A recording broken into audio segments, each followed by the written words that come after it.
Heads up.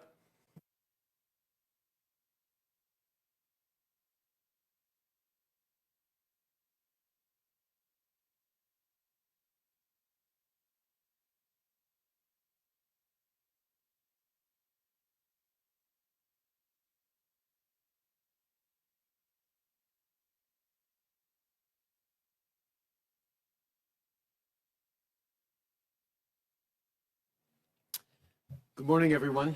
Bonjour à tous. Before I get started, I want to take a moment to recognize that this will be an incredibly difficult weekend for many people across Nova Scotia. To everyone who lost someone and to the entire community, know that Canadians are holding you in our hearts. Aujourd'hui, je vais vous parler des mesures de santé publique, des vaccins et du soutien offert aux Canadiens. Commençons d'abord avec la santé publique. Canada continues to face an incredibly serious situation with this third wave. Cases are rising rapidly. In many cases, in many places, numbers are higher than they've ever been before, and far too many hospitals are stretched way too thin. In Toronto in particular, numbers are breaking record after record and ICU hospital beds are filling up. There's no doubt that Canada's largest city is struggling under the weight of this third wave, so we're going to do whatever it takes to help. On vaccination in particular, Ontario has reached out for more support. I can tell you today that we are standing by to deploy the Canadian Red Cross to help with their mobile vaccination teams. This is about getting doses to people where the situation is most serious. And we'll also continue to help on a whole range of other fronts, too. Discussions are ongoing about extra healthcare providers, and we are ready to step up. We've also already deployed mobile health units that set up more hospital beds in Toronto and Hamilton. For Ontario, we've shipped out more healthcare equipment like oxygen units and drugs to treat COVID-19. We have approved a request to have the Canadian Red Cross deployed in up to 27 long-term care homes as needed. We're supporting safe isolation sites everywhere from Toronto to Peel to Thunder Bay.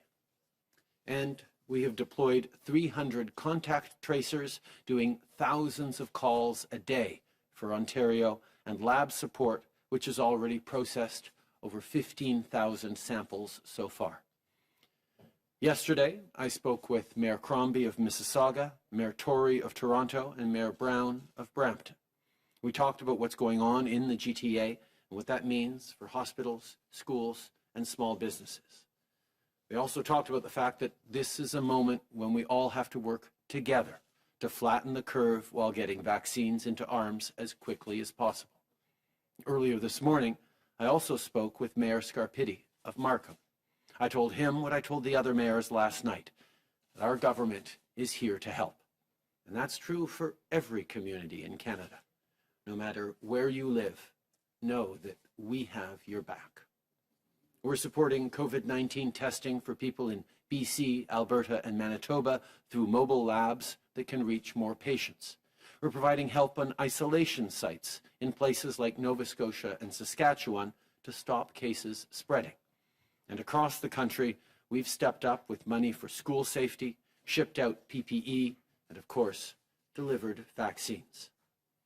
The frontline workers, people working in hospitals, those they're caring for, and their families, know that we have your backs, even as you have ours. You've been heroes throughout this pandemic, stepping forward to help all Canadians. We recognize that. We continue to be there for you. You don't have to face this alone. We will support you and your families as you keep us all safe. Thank you for what you're doing. And to all Canadians, I know you're exhausted.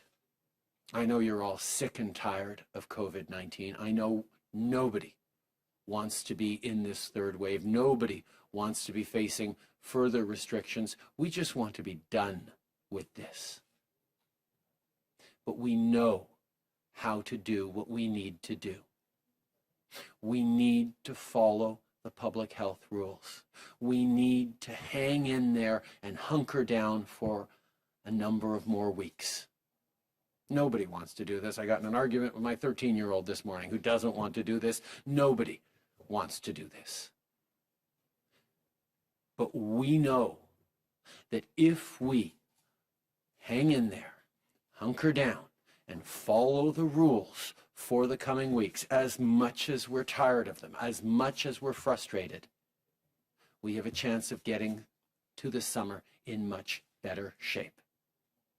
This is a moment for us to dig deep at what is hopefully the very late stages of this pandemic for us all and make it through. It's time to show our neighbors and our loved ones what we're all made of as we keep people safe.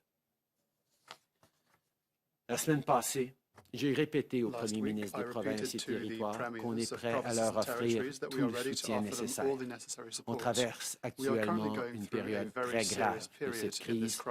C'est important qu'on continue de travailler en équipe parce qu'ensemble, on va passer à travers.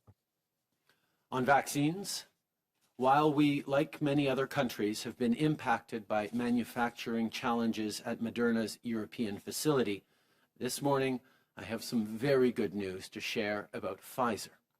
Canada has now signed an agreement with Pfizer for 8 million more doses of the vaccine. This is on top of what we have already purchased. I want to thank everyone at Pfizer for their cooperation and hard work, not just to keep deliveries on schedule, but to move more doses up and reach new agreements. With the new deal, Canada will receive 4 million additional Pfizer doses in May, another 2 million in June, and 2 million more in July. For next month alone, this will come out to about double the Pfizer doses we were originally expecting. All told, we'll be receiving 8 million doses in May and almost 12 million in June from Pfizer alone. Now that's a lot of numbers, so here's the bottom line. More doses arriving sooner means more people getting their vaccines faster. And that means more people who are safer and more families that can breathe a sigh of relief. Le Canada a maintenant conclu une entente avec Pfizer pour obtenir 8 millions de doses supplémentaires qui s'ajoutent à celles que nous avions déjà achetées. Grâce à cette entente, on va recevoir 4 millions de doses supplémentaires au mois de mai, 2 millions de doses supplémentaires en juin et 2 millions de doses supplémentaires en juillet. En résumé, ça veut dire qu'on va recevoir environ 2 fois plus de doses de vaccin Pfizer que prévu pour le mois de mai et des millions de plus en juin. On travaille sans relâche pour que chaque Canadien puisse se faire vacciner le plus tôt possible. Je sais que bien des gens, particulièrement des jeunes, attendent patiemment leur tour pour que leurs grands-parents, leurs parents et les travailleurs de première ligne puissent se faire vacciner en premier. Merci et tenez-vous. Vous allez recevoir vos doses bientôt. On est en bonne voie pour vacciner complètement tous ceux qui le souhaitent d'ici la fin septembre. Je sais que ce printemps a été difficile, mais l'été et l'automne seront meilleurs si on tient bon et surtout si on suit les règles de la santé publique. Remember that this won't last forever. There's every reason to believe that we're now in the final, although toughest, stretch of this pandemic. This is not the moment to let up, not even for a second.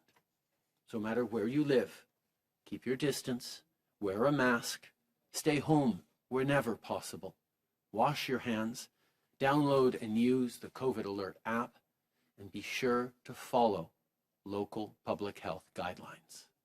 Hang in there a little longer, because we're going to get through this. C'est tout à fait normal de ressentir de l'anxiété ou du stress en ce moment. Vous n'êtes pas seul. Votre santé mentale est importante et il y a des gens qui peuvent vous aider. Si vous éprouvez des difficultés, n'hésitez pas à demander de l'aide. Il y a 1 an, on a lancé le portail en ligne Espace Mieux-être Canada. Le site Web offre un soutien gratuit et confidentiel en matière de santé mentale et de consommation de substances 24 heures sur 24, 7 jours sur 7. En un an, plus de 1,2 million de personnes d'un bout à l'autre du pays ont utilisé cette ressource. Il n'y a pas de honte à avoir besoin de parler à quelqu'un ou de demander de l'aide. Alors que vous soyez à la recherche de conseils, de ressources, de renseignements fiables ou d'un soutien immédiat, vous pouvez toujours vous rendre sur le site de l'Espace Mieux-être Canada pour trouver de l'aide. Whether on vaccines, healthcare resources, or mental health support, we're focused on what you and your family need to get through this crisis. On that note, this Monday, we will be releasing our 2021 federal budget. In the last few days, I've had meetings with all of the party leaders to discuss that budget. As I said to each of them, it's vital that we work together right now. This is especially true on measures that are about helping you get through this pandemic, whether you're a parent, a student, a small business owner, or a senior. On aura plus de renseignements à vous fournir lundi prochain au sujet du plan qu'on met en œuvre pour assurer la sécurité des Canadiens, créer des emplois pour la classe moyenne et rebâtir une économie propre et résiliente. Et pour l'instant, je veux simplement vous dire ceci. L'ensemble des mesures prévues dans ce budget ont pour but principal de vous aider à traverser cette crise et de rebâtir un Canada plus fort pour tous. Finally, I just spoke with Her Majesty the Queen to extend my deepest condolences and the condolences of all Canadians on the passing of His Royal Highness the Duke of Edinburgh. She expressed to me how touched she was by the tributes that have been flowing in from Canada and around the world for Prince Philip. And she highlighted and remembered for me all the fond memories she holds of trips to Canada with him over the past many decades. Prince Philip's legacy of service will be long remembered here in Canada, especially in his work to empower young people. Merci tout le monde. Thank you. I'll pass it now to Minister Anand. Anita. Thank you, Prime Minister. Good morning, and thank you all for joining us today. I will take just a few moments to expand on the additional Pfizer deliveries that are coming to Canada in May and June, as well as provide some other vaccine updates and how they fit into the overall vaccination campaign. À ce jour, plus de 12 millions de doses ont été livrées au Canada et nous collaborons activement avec nos fournisseurs pour accélérer et renforcer les calendriers de livraison. Ce travail porte fruit. Par exemple, au départ, nous devions recevoir 6 millions de doses de vaccins avant la fin de mars. Nous avons dépassé cet objectif de 3,5 millions de doses et en avons reçu 9,5 millions. As the Prime Minister has just announced as well, this week we have secured an additional 8 million Pfizer vaccine doses under our agreement. The first 4 million additional doses are scheduled to arrive in May, followed by 2 million doses in June and 2 million more doses in July. In addition to this, Pfizer is also moving another 400,000 doses from the third quarter into the month of June. Thus, the delivery schedule for both May and June will see approximately 2 million doses of Pfizer coming into the country every week, and indeed in June, that amount will be more. There will be 12 million doses spread over the 5 weeks in June. The total is going to be 24 million doses between April and June from Pfizer alone. That is excellent news. C'est une excellente nouvelle pour la population canadienne. Cela veut dire que nous allons recevoir plus de doses de vaccins de Pfizer et ce, en plus des millions de doses des autres vaccins que nous attendons déjà. Comme je l'ai As souvent I have indiqué au repeated sujet de often, l'équipement de protection individuelle including with et aujourd'hui PPE des vaccins, and now le vaccines, marché the global mondial market demeure remains très highly compétitif et competitive and volatile. volatile. In this vein, as Moderna indicated this morning, it faces ongoing challenges with ramping up production to meet intense global demand due to labor shortages and other issues. As a result, our next shipment will be smaller than expected, and we may see additional delays over the coming months as Moderna's production capacity continues to increase. This news is obviously very disappointing. Our government will, however, continue to bring vaccines into the country in the face of volatile supply chains. Remember that a year ago, vaccines didn't exist for COVID-19. Supply chains and manufacturing systems did not exist either. We will continue to press Moderna and all of our other suppliers to do everything possible to respect their delivery targets and to provide more consistent delivery schedules. I can now also provide an update on anticipated deliveries of Johnson & Johnson's vaccine and AstraZeneca.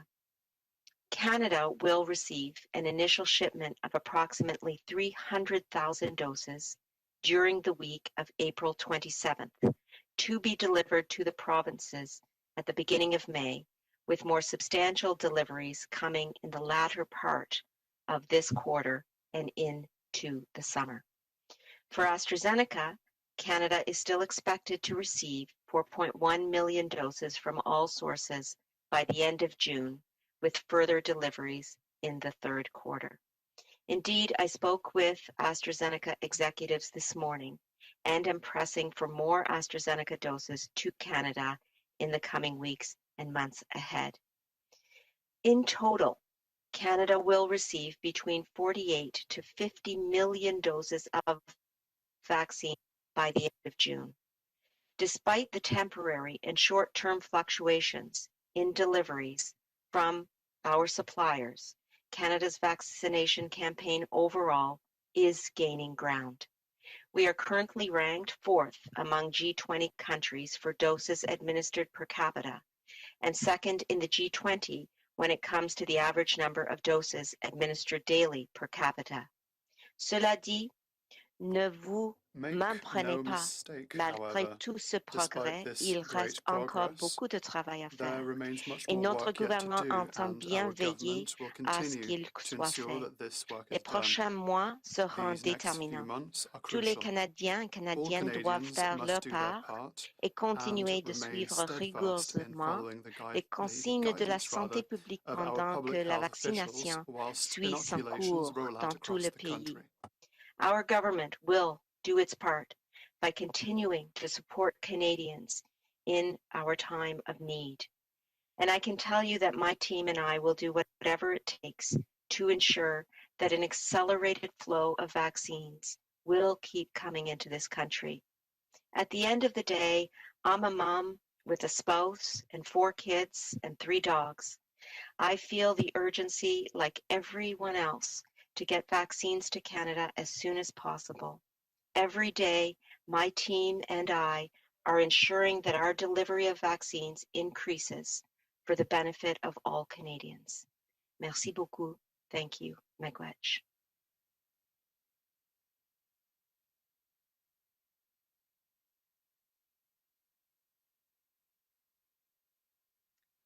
Dr. Tam? Bonjour. Hello. Good afternoon and bonjour à toutes et à tous. So to date, over 1,096,000 cases of COVID-19, including 23,500 deaths have been reported in Canada. Over the past week, there have been an average of over 8,600 new cases reported daily. During the same time, the number of people experiencing severe and critical illness continues to rise. On average, over 3,400 people with COVID-19 were being treated in our hospitals each day. including almost 1,500 people being treated in intensive care units, representing a 34% and a 22% increase, respectively, compared to the prior week. Unfortunately, we're now beginning to see an increase in the mortality trend, with an average of 41 deaths reported daily over the past week, which is a 38% higher than the week prior. There are over 51,600 variants of concern cases reported to date across Canada, with the B117 variant accounting for almost 96% of these. On this final or last stretch through this crisis, we can also gain strength from good news and focusing on the things we're grateful for. We have been heartened by the many ways Canadians are helping to support COVID-19 vaccination efforts. Since April is the Sikh Heritage Month, we'd like to highlight an example we recently learned about from that community.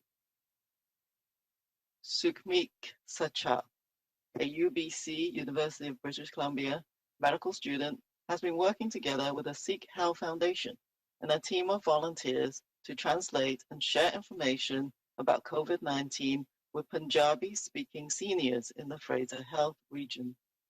Their efforts are helping to support community members to make an informed decision on vaccination and at the same time dispelling misinformation. This week, we were also grateful to be among the over 7 million people in Canada who have received a first dose of COVID-19 vaccine to date. And the good news is that vaccines are reducing severe illness, deaths, and outbreaks in high-risk settings and populations that were targeted in our initial phase of vaccinations. So we all need to keep following public health advice and maintaining our well-practiced precautions as vaccines roll out further. These benefits are building, and they will be the bridge that takes us all to greater safety and back to the things we have missed so much. Thank you. Bonjour à toutes et à tous. À ce jour, plus de 1,096,000 cas de COVID-19, dont 23 500 décès ont été recensés au Canada. Au cours de la dernière semaine, en moyenne, plus de 8 600 nouveaux cas en moyenne ont été signalés chaque jour.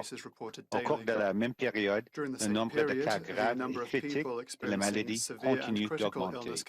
En moyenne, plus de 3 400 personnes atteintes de la COVID-19 ont été traitées dans nos hôpitaux chaque jour, dont presque 1 050 personnes étaient traitées dans des unités de soins intensifs, ce qui correspond à des augmentations de 34% et de 22% respectivement par rapport à la semaine dernière.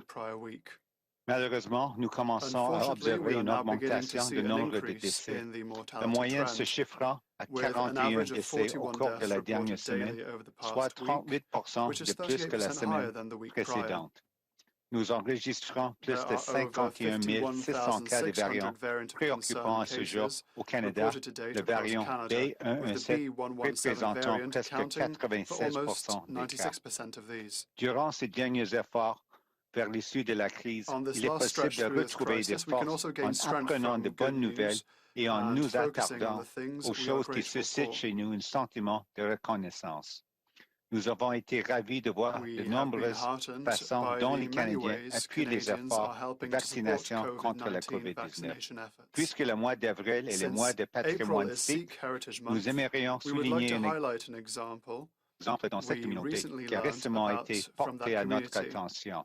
Sukhmeet Sachar, un étudiant en médecine de l'Université de la Colombie-Britannique, collabore avec la Sikh Health Foundation et une équipe de bénévoles pour traduire les renseignements sur la COVID-19 et les diffuser aux aînés qui parlent punjabi dans la région sanitaire du Fraser. Ce travail permet d'aider les membres de la communauté à prendre des décisions éclairées au sujet de la vaccination tout en empêchant les mésinformations. Cette semaine, Nous sommes aussi reconnaissants de faire partie des 7 millions de personnes au Canada qui ont reçu à ce jour la première dose de vaccin contre la COVID-19. Or, la bonne nouvelle, c'est que les vaccins permettent de réduire le nombre de cas graves de la maladie, de décès et d'éclosions dans les milieux et les populations à risque élevés qui avaient été ciblés durant la première campagne de vaccination. Mais pourtant, nous devons tous continuer à suivre les conseils de santé publique et à appliquer les mesures de précaution bien ancrées dans nos habitudes, tandis que nous continuons de procéder à la vaccination. Les vaccins continuent de faire effet et ceux-ci permettront d'atteindre le moment où nous serons en sécurité et nous pourrons à nouveau profiter des choses qui nous ont en temps manqué. Merci. Merci, Dr. New. On va maintenant passer à la période des questions en commençant par le téléphone avec une question et une question de suivi. We'll then go to the room. Please note that Minister Annan and Dr. Tam will have to leave at 12:30. Opérateur, c'est à vous. Thank you, merci. Please press star 1 at this time if you have a question. S'il vous plaît, appuyez sur l'étoile 1 maintenant pour poser une question. The first question is from Marika Walsh of the Globe and Mail. Please go ahead. Your line is open. Good morning. Thanks so much for taking our questions. Prime Minister, my question is for you. The Canadian Medical Association is calling on the federal government to change its vaccine allocation and to now start allocating vaccines based on needs in region and not based on per capita. Will your government do that? Thank you, Marika. These have been conversations we've had ongoing with the provinces over the past many months. Working with the provinces, we arrived at a per capita allocation formula with a carve-out for the northern territories to make sure that they could get rapidly vaccinated because of the level of vulnerability. But of course, we're happy to continue to work with the provinces on adjustings as the provinces see necessary. Depuis les débuts, nous avions travaillé avec les provinces et territoires pour assurer une allocation équitable de vaccins à travers le pays, avec une exception faite pour plus de vaccins pour le Grand Nord où il y a particulièrement de vulnérabilité. Mais évidemment, nous sommes toujours ouverts avec des discussions avec les provinces pour modifier les allocations si ça leur intéresse. Thank you. So should I take from that you do not personally support changing the current allocation method from per capita? And my next question is on the request from Ontario for 600 critical care staff. Does Canada have that slack in the system that it can send Ontario 600 critical care staff? And if not, are we talking to the U.S.? We are extremely preoccupied with the situation right now in Ontario, and as I told mayors last night, as I've told my members of Ontario caucus, and as officials have been engaged back and forth with the Ontario government, we are there to help.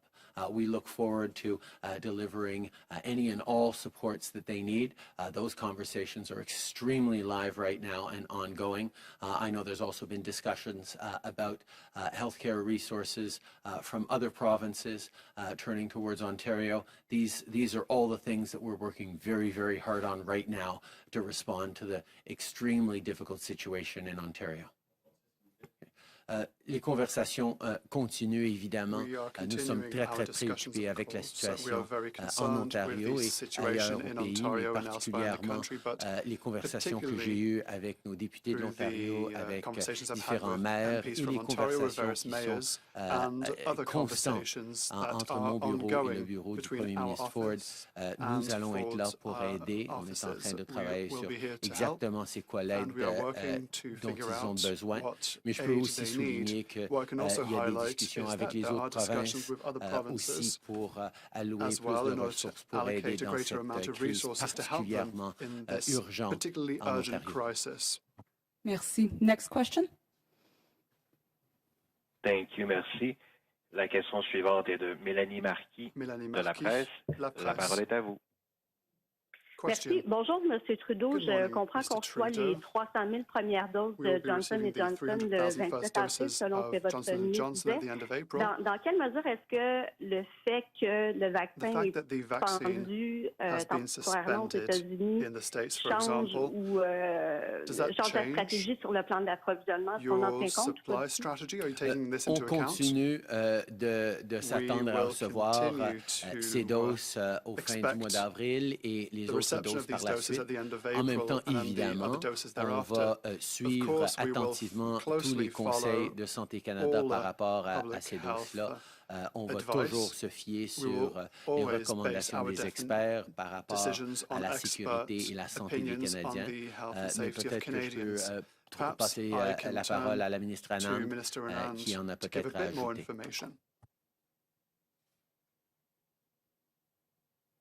Oui, merci beaucoup, Monsieur le Premier ministre.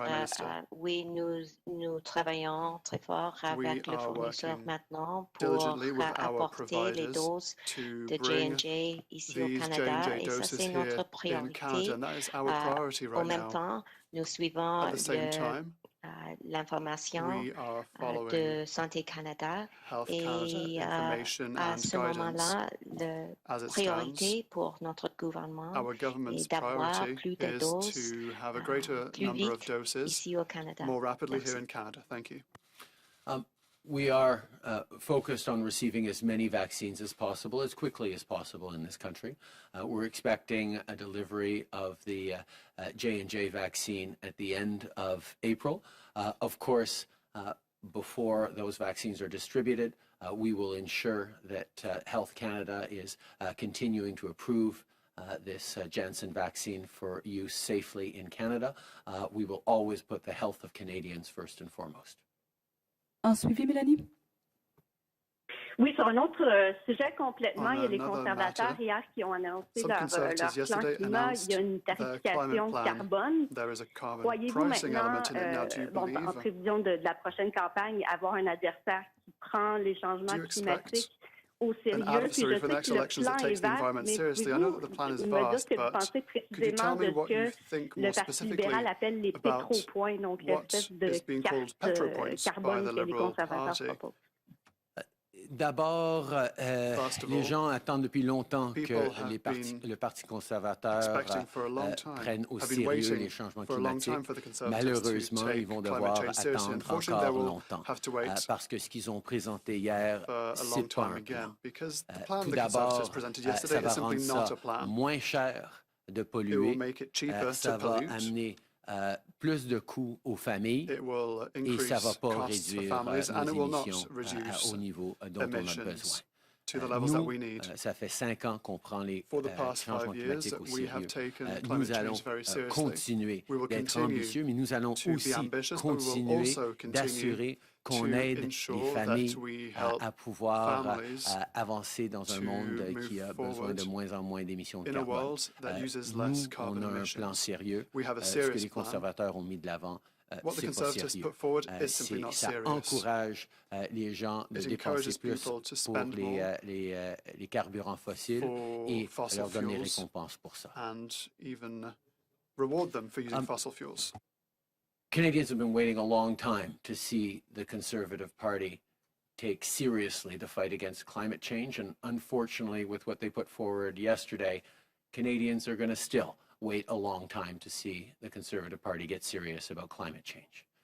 The plan, the approach, the pamphlet, not the plan, that they put forward yesterday actually makes it less expensive to pollute, makes it more expensive for Canadians, and will not fight climate change and reduce emissions nearly enough. With Erin O'Toole's carbon tax, the more you burn, the more you earn. That doesn't make sense to anyone. We're going to stay focused on a real plan that not only is ambitious and stringent against carbon emissions, but supports businesses and families by returning more money to average families across the country, and indeed creates jobs and economic opportunities as we know the world is moving in that direction. Last question over the phone. Thank you. Merci. La prochaine question. The next question is from Ryan Tumulty of the National Post. Please go ahead. Yeah, hi there. Moderna's news that they are cutting their shipment and that they might miss their quarterly target. I know previously they had said that it was a quality control issue. Now they are saying that there's a bit of a supply problem. I'm wondering if your level of trust in this company's ability to deliver is shaky at all. We have been extremely well served by Pfizer that has been delivering every week 1 million doses of vaccines, and we are seeing that double next month with millions and millions more in the month of June. So that is reliable and will consist of the bulk of the vaccinations that we're going to be giving to Canadians in the coming months. We are concerned about the delays and the production challenges around Moderna, but perhaps I can turn to Minister Anand to speak more directly on Moderna. Okay, well, thanks, Prime Minister. I think we should go back to our diversified portfolio of vaccines, and we have seen that various suppliers have ramped up at different paces. And Pfizer, as the Prime Minister mentioned, is very reliable in terms of the supply that we are receiving. Moderna is still ramping up, and that is the reason for the reduction in the next shipment, for example. But I do want to emphasize that Moderna did meet its first quarter targets, and it is still possible that we will be on track for our second quarter deliveries. Having said that, we are going to press Moderna going forward to make sure that Canada's voice is known and heard, and that we very much expect them to meet their quarterly delivery targets. We appreciate the difficulties that the company is experiencing, but again, from our government standpoint, we are still seeking to ensure that the quarterly deliveries are there, just as we did in the first quarter of this year. Thank you. Nous nous attendons à ce que Moderna atteigne ses objectifs et ses promesses pour les livraisons de vaccins au deuxième trimestre, comme ils l'ont fait pour le premier trimestre. On reconnaît à quel point ils font face à des difficultés de production. On est chanceux d'avoir un portfolio diversifié qui nous permet de compter, par exemple, sur Pfizer, qui est en train d'augmenter ses livraisons de façon significative. Mais nous allons continuer de travailler avec Moderna pour assurer qu'on reçoive le plus de doses le plus rapidement possible. Follow-up, Ryan? Yeah, sir, I'm just wondering too, now that you have these additional Pfizer doses committed, it would seem that you might be able to move up your target vaccinating everyone by September. I'm wondering if you think that's possible, if you think Canadians will be vaccinated earlier than that. Also wondering if you're going to try to do more about vaccine hesitancy now. Certainly we've seen a lot of that with AstraZeneca, and now that we have a more robust supply, I think that might become more of an issue. As we pointed out today, we're well on track to reaching in the upper 40 to 50 million doses by the end of June. That means, on the math of it, many or most Canadians will have been able to receive a first dose of the vaccination. That, of course, depends very much on provincial decisions on pacing and on target populations. We know there are a number of Canadians who will get 2 doses, but many others will have gotten their 1 dose by the end of June. That is part of the strategy and the recommendations laid out by our National Advisory Council on Immunization. We're going to continue to try and accelerate doses to Canada, but the one thing we have been firm on and are able to reassure everyone on is that all Canadians who want a vaccine will be able to be vaccinated by the end of September. Merci. On va maintenant passer aux questions dans la salle. Oui, bonjour, M. Trudeau, Louis Blouin de Radio-Canada. J'aimerais vous poser une question plus spécifique sur la demande de l'Association médicale canadienne. Tantôt, vous avez dit que vous êtes ouvert à voir pour une réallocation des vaccins en fonction des points chauds, mais pour nous dire spécifiquement où en sont les discussions avec les provinces. Est-ce que vous sentez une ouverture des provinces de peut-être, je ne sais pas, en envoyer en Ontario, par exemple, ou au Québec? Quel genre de réponse vous avez eu? Parce que c'est dans vos plans.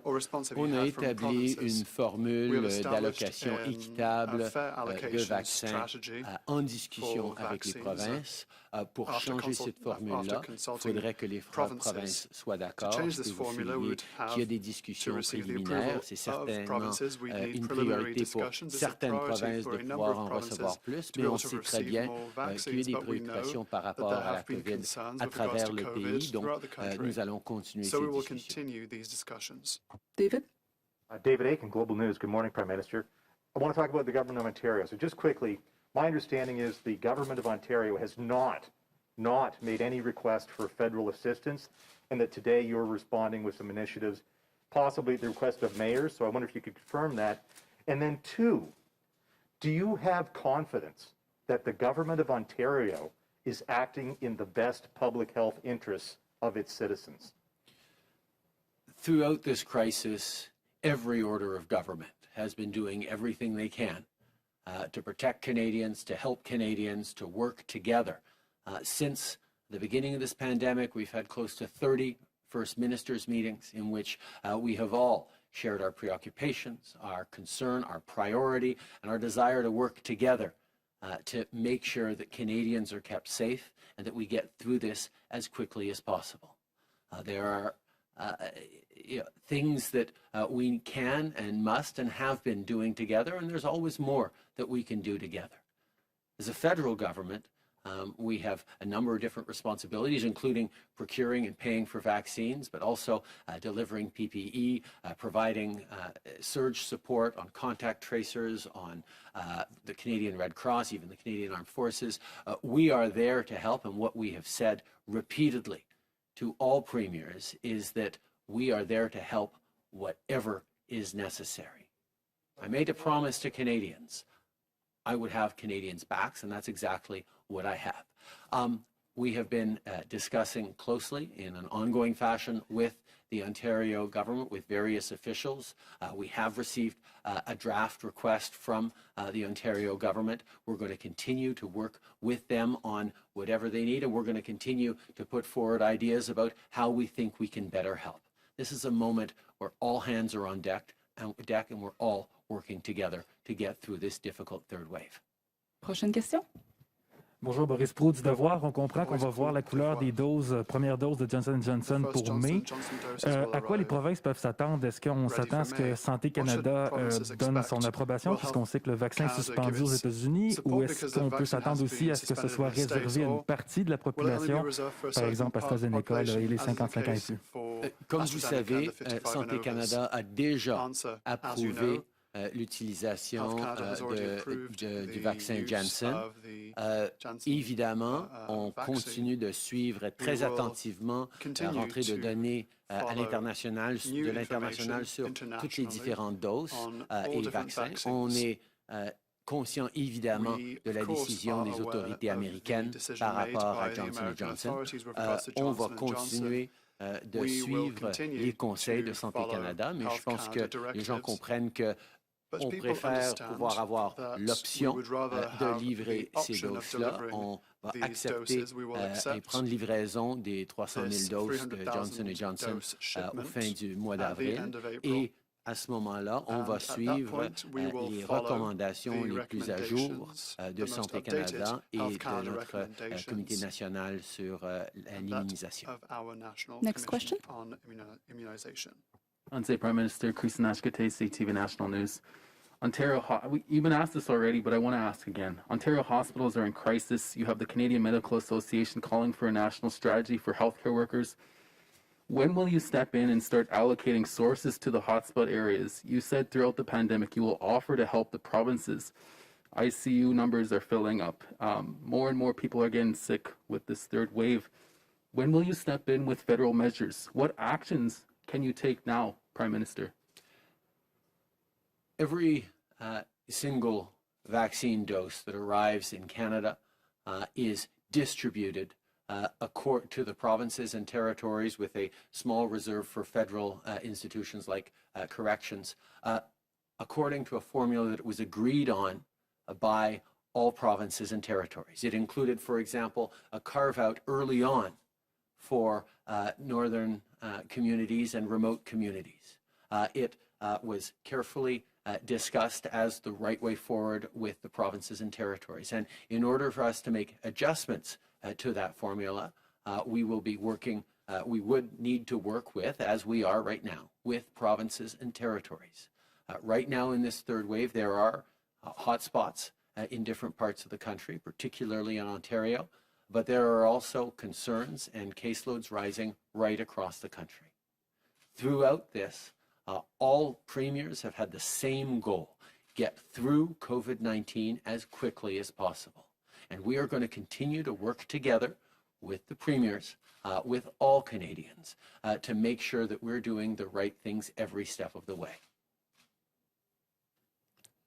Hello, Mr. Trudeau, Hamidi with the Canadian Press. What the argument with your oldest son was about, and what did you say in your explanation that could apply to those feeling the same way across the country, who feel that they have done their part but public officials haven't? Xavier's 13 years old and he misses his friends. He doesn't want to be doing school online. He wants to go outside and play basketball.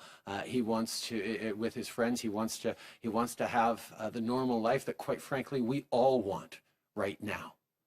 We want to get back to normal. We want this COVID crisis to be over. We don't want to be told that, no, we're going to have to hunker down for a few more weeks. But the reality is, we know that the best way to get through this is for each of us to follow local public health rules. No matter how frustrated we are, we also know that if we don't, we're putting at risk our summer. We need to flatten the curve in this third wave. And I know in households across the country, parents are having to talk to their kids about restrictions that parents don't particularly feel enthused about either. None of us want to be going through this third wave right now. None of us want to be having to hold back from going outside and enjoying the nice weather and being with our friends and trying to get back to normal as we've been through this incredibly difficult winter. But the fact is, we are in this third wave.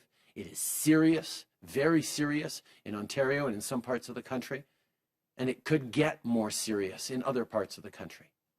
This wave is different from previous waves, in part because the variants of concern are more communicable and more serious.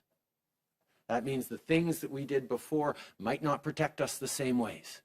That's why listening to public health advice, following the rules, and hanging in there for a few more weeks, maybe a couple more months, is going to be the way we can get to a summer that is as close to normal as we could hope for.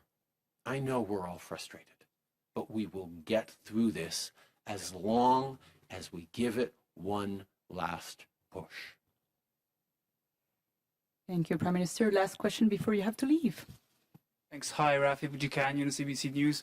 Prime Minister, we're hearing from Quebec just now that this weekend trucks with megaphones are going to drive around certain neighborhoods to tell people to get lined up for AstraZeneca shots, especially with the Moderna delay. What do you view as your role in convincing other public health authorities and Canadians that AstraZeneca is safe, especially for cohorts under 55? Thanks. Obviously, we will every step of the way follow the best advice of medical professionals and health experts. Health Canada has reconfirmed that the AstraZeneca vaccine is safe for use. There are side effects, but they are so rare that it is much safer for people to get vaccinated with whatever vaccine is offered to them than to go unvaccinated, particularly in this third wave. We will continue to emphasize and put forward those recommendations. And of course, like always, we will turn to doctors to emphasize that, which I'm happy to do right now by turning to Dr. Tan. It's Dr. New. Dr. New, that's right. Tam Dr. Tan had to leave. Go ahead. Go ahead, Howard. So what specific question and point? Sorry, I just wanted to make sure I'm answering the right. It was on encouraging people to get vaccinated, including with the AstraZeneca vaccine, which Health Canada has reconfirmed is safe. I think we've repeated it many times, not just Dr. Tam, myself, but I think experts and public health authorities across the country. You know, all of the approved vaccines by Health Canada are very safe and effective. I think the proof is in the pudding, as they say. Millions of doses of the AstraZeneca vaccine have been administered around the world. And this rare event is exactly that. It's very rare. Look in Canada. We've had, I think, the one reported case in Quebec. And as I mentioned yesterday at my technical briefing on vaccines, we've actually administered over 700,000 doses, 709,000 doses to be exact. And I'm sure the number is increasing. So that gives you an idea of the sort of rarity of this event. And the fact also is that we can treat this event. Physicians are now getting sort of information and education about how to quickly detect this very rare side event and how to appropriately treat it. And this individual who had the rare side event is recovering. But having said that, look at the 700, almost 710,000 doses that were administered. All those people now have a level of protection against COVID-19 that they didn't have before. So I think I'll just leave it at that. I'm not sure what more we can say. We've been keep repeating the same thing. So there you go. Thank you. Thank you, Dr. New. Merci, Monsieur le Premier ministre. Merci tout le monde. On va donc retourner au téléphone pour des questions pour Dr. New ou pour le ministre Leblanc. Opérateur? Oui, thank you, merci. And so please press star 1 if you have a question. Veuillez appuyer sur étoile 1 si vous avez une question. The first question. La première question est de Lina Dib de la presse canadienne. La parole est à vous. Question.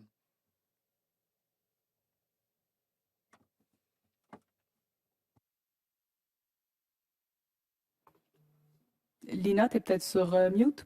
You might be muted, Lina.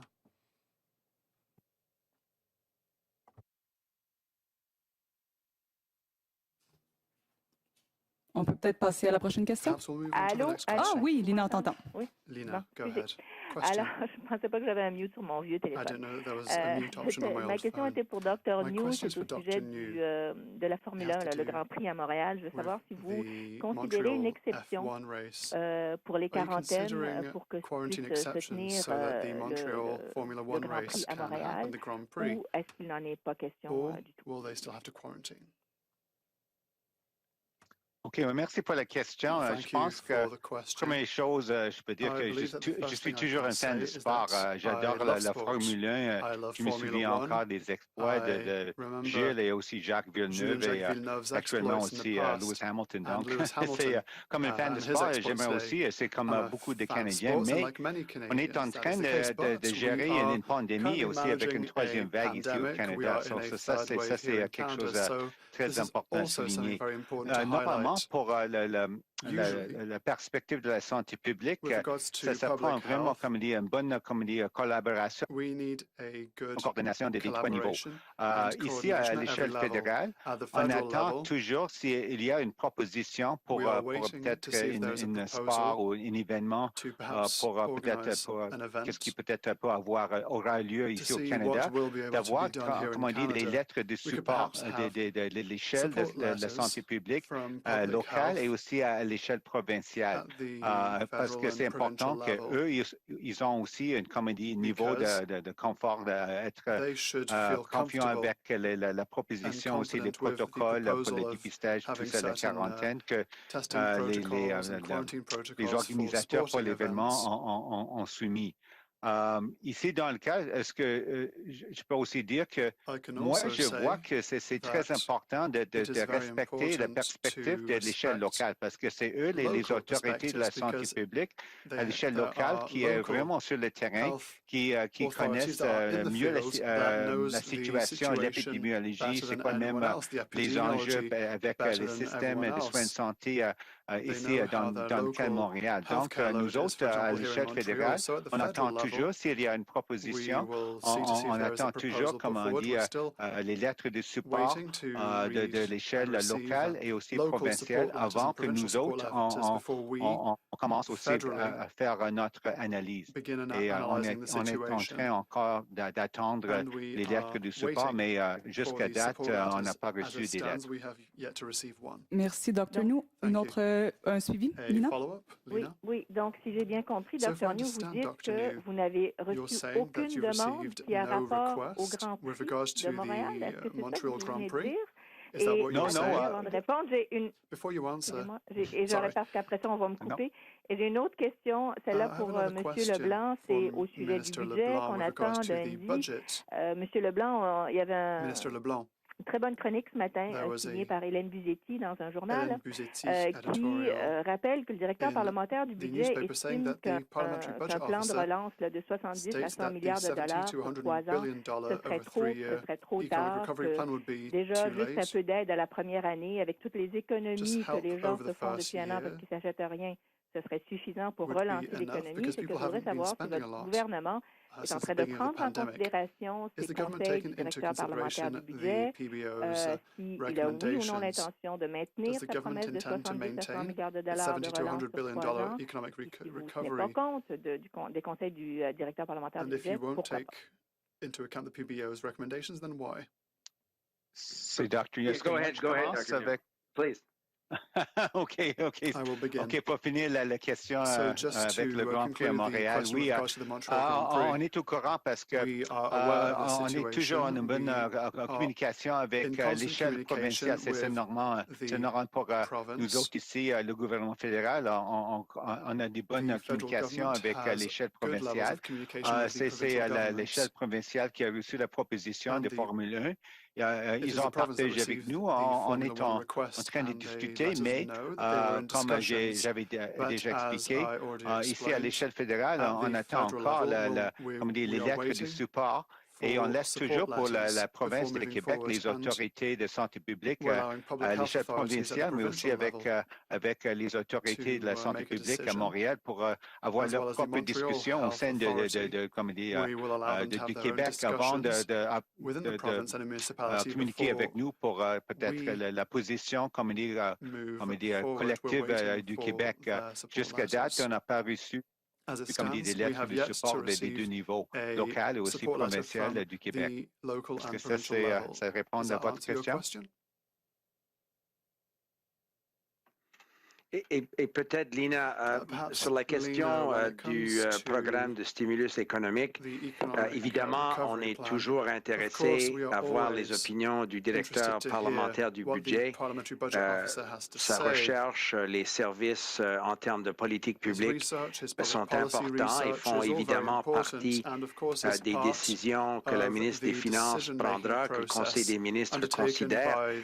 Nous avons cependant annoncé l'intention d'un programme de stimulus économique chiffré sur un pourcentage du produit brut du Canada, beaucoup en lien avec ce que d'autres pays, par exemple en Europe, ont fait. Et c'était aussi des recommandations de d'autres économistes et académiques à travers le Canada et à travers le monde en ce qui a trait aux autres économies et le besoin d'offrir un stimulus après COVID. Vous savez, l'impact économique de la récession qu'on vit présentement est différent que d'autres récessions dans le passé. Il y a certains secteurs qui ont été évidemment très, très durement touchés. On pense beaucoup à l'industrie du tourisme, des arts et de la culture, les arts de la scène, la question de voyage, les restaurants, tout le secteur de l'hospitalité. Alors, la ministre des Finances, la bonne nouvelle, c'est que la ministre des Finances aura beaucoup plus à dire dire à ce sujet juste dans 3 jours, lundi qui s'en vient. Et je pense que les Canadiens seront contents de la direction que notre gouvernement va prendre pour les appuyer dans la relance économique. Merci beaucoup. On va prendre une dernière question au téléphone, opérateur. Merci, thank you. La dernière question, the last question is from Cormac McSweeney, City News. Please go ahead. This next question is for Minister LeBlanc. Minister LeBlanc, Ontario just moments ago has announced that it is turning down the federal offer of Red Cross help with vaccination efforts, saying the problem here is supply of vaccines, not the capacity of the province to deliver those vaccines. If I can just get your reaction to Ontario turning down this offer, and then as well, will this rejection affect any of the other help that the feds are offering Ontario?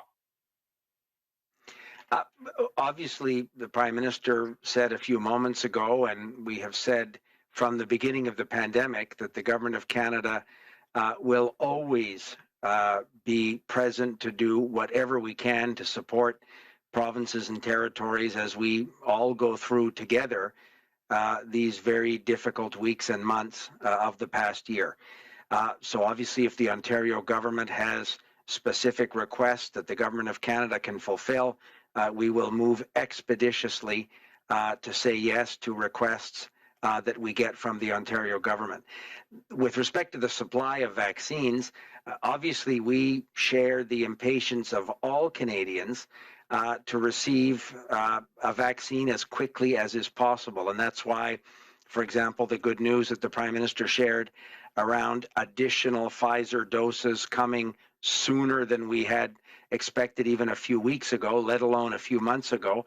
All of this is part of our continuing effort to get as many vaccines into Canada as quickly as we possibly can from different sources around the world to build in those redundancies. And we'll continue to do that because, like Premier Ford and like all Canadians, we understand the urgency and the benefit of vaccinating as many people as quickly as possible. That's why it's such a huge priority for the government. And just as a follow-up, Minister, can you clarify whether Ontario asked for vaccination help in the draft letter that it sent to the federal government? But then also on top of that, travel restrictions between provinces. What conversations are you having with premiers right now? And is the federal government going to be involved in any way at all in helping with travel restrictions between provinces? Or are you largely just going to leave that up to the individual provincial governments?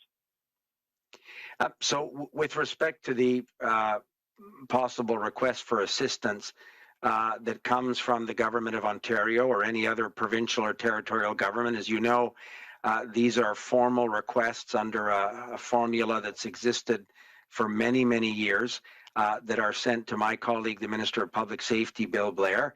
And obviously, the government's decision from the very beginning is to move as quickly as possible to say yes to all of these requests as soon as we get them. Sometimes officials share potential drafts of what a request for assistance might ultimately be in order to help Canada, the federal government, better prepare to say yes and move as quickly as we possibly can. So there are often ongoing conversations between officials, and obviously we remain open 24 hours a day, 7 days a week to any of these requests from any provincial government. I talk to different provincial ministers and provincial premiers from time to time. And this is an ongoing collaborative conversation. With respect to travel between provinces and territories, those are properly decisions that provincial governments make. The Prime Minister, my colleagues have referred to, for example, decisions that the Atlantic premiers took to create a bubble where you could travel between the 4 Atlantic provinces. But right now, as I speak to you from Moncton, New Brunswick, I am not able to go to Nova Scotia without having quarantine obligations imposed on me, and the same thing would be true somebody coming to New Brunswick. So provinces from time to time, based on the public health advice of their public health officials make these decisions. They're properly within provincial jurisdiction. If other provinces want to enact other measures at their borders with respect to travel between provinces, they're obviously free to do so. The Government of Canada is there, again, to support these decisions, not to substitute our decisions for the decisions of provinces. That wouldn't be the way to proceed.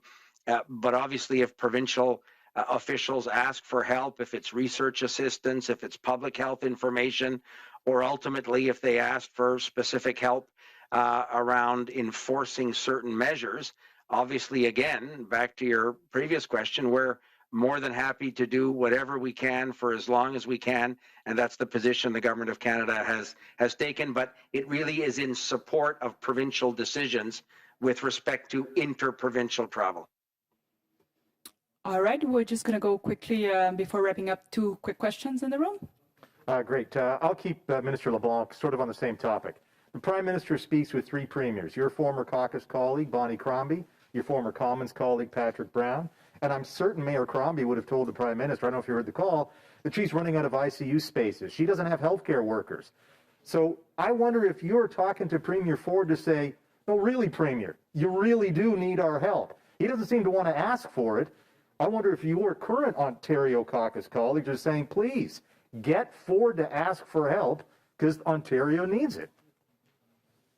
Well, obviously, my caucus colleagues from Ontario, my cabinet colleagues from Ontario, talk frequently to me and to other ministers about the circumstances in Ontario. Our COVID cabinet committee discusses as recently as 2 or 3 days ago. We're looking at having another meeting this weekend in order to ensure we have the latest information in terms of what's happening across the country, and obviously with a deep concern for what's happening in Ontario.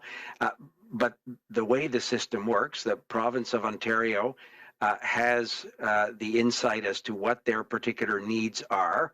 And at any time they think that the Government of Canada can be supportive or can offer assistance, we're happy to do so. We're happy to provide that assistance. It's not helpful for us to preempt provincial decisions around what is the specific needs they have.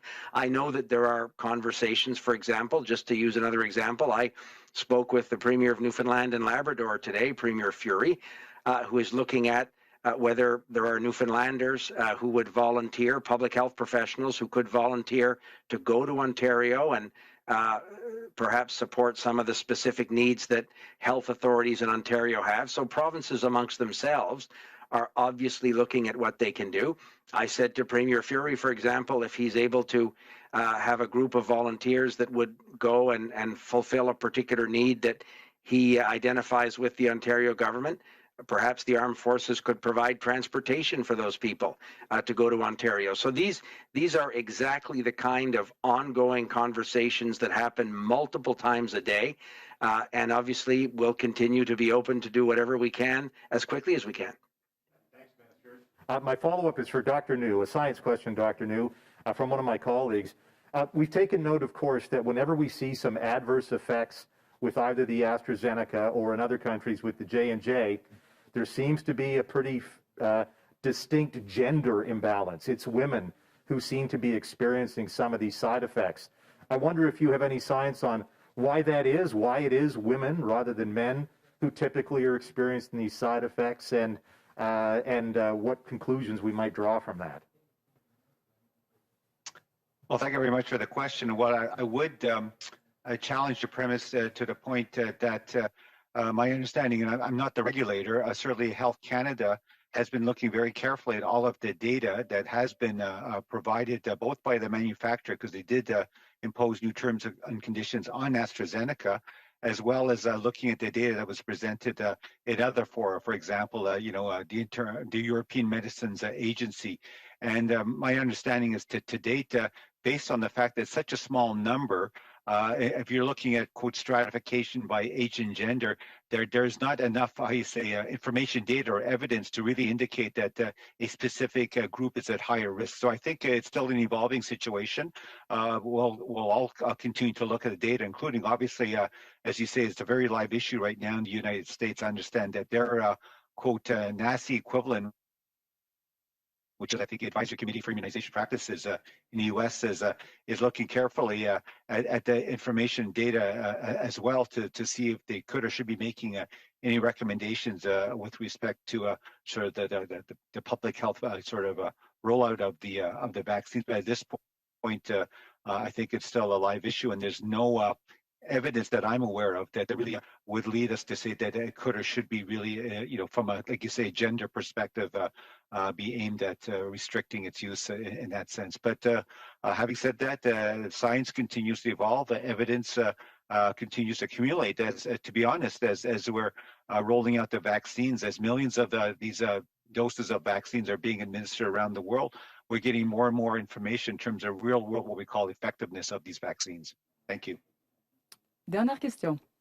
Bonjour, question pour le ministre Leblanc, Louis Blouin de Radio-Canada. Écoutez, j'aimerais vous entendre sur l'idée avancée par l'Association médicale canadienne, à savoir, là, il faut commencer à réallouer des vaccins en fonction des points chauds au Canada, il faut déplacer des ressources médicales. À un moment donné, est-ce que le gouvernement fédéral n'a pas une responsabilité de s'investir, d'intervenir et de dire, là, écoutez, il y a une situation très sérieuse, par exemple, en Ontario en ce moment, et il faut rediriger des doses. Est-ce qu'il y a un seuil pour vous où le gouvernement fédéral pourrait en arriver là?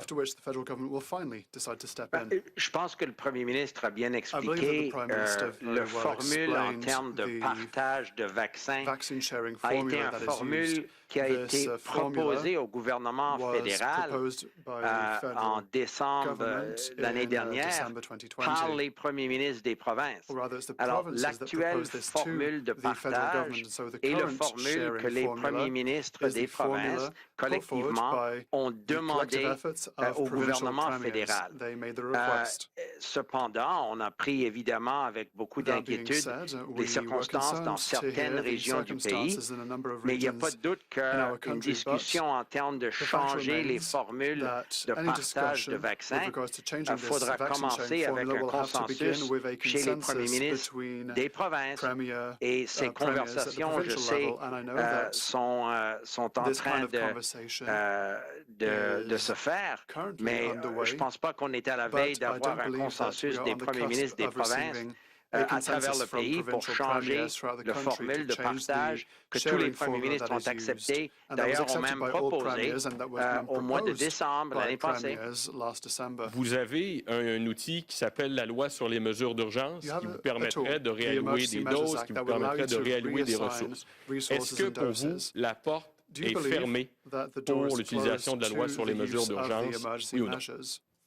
Écoutez, on peut prendre beaucoup de mesures sans avoir recours à la loi sur les mesures d'urgence.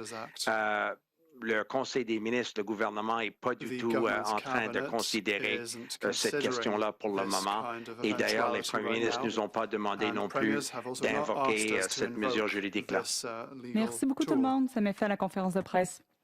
Merci. Bonne journée. Have a good weekend, Howard. You too, Minister.